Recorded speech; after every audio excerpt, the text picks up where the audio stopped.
Hello दोस्तों, नमस्कार, प्रणाम। आप सबका स्वागत है। मैं एक गा रही गीत लाई हूँ। आप लोगों को जैसा भी लगे कमेंट बॉक्स में ज़रूर बताइएगा। बहुत बहुत धन्यवाद। ऐसी बारात नहीं देखी आज तक, जिया करे धक्का धक, जिया करे धक्का धक।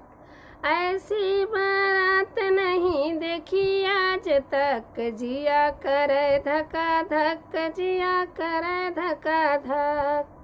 केहू के एक गोड़ केहू के होना, केहू के एक गोड़ केहू के होना। अरे केहू के 1.5 गोड़ चले टका टक, जिया करे धक्का धक, जिया करे धक्का धक।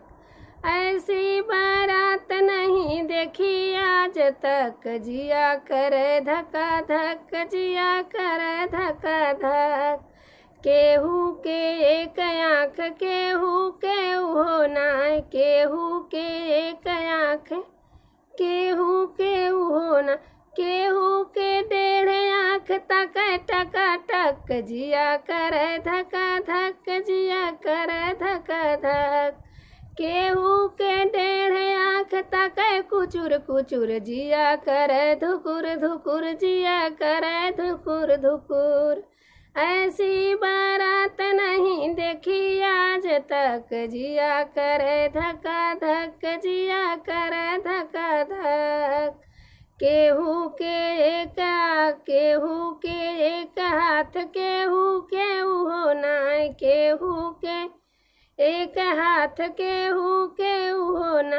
केहू के 1.5 हाथ खाएगा पागप, जिया करे धक्का धक, जिया करे धक्का धक। ऐसी बारात नहीं देखी आज तक, जिया करे धक्का धक, जिया करे धक्का धक।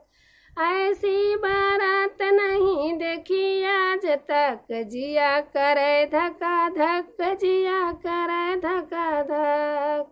जिया करे धक्का धक, जिया करे धक्का धक।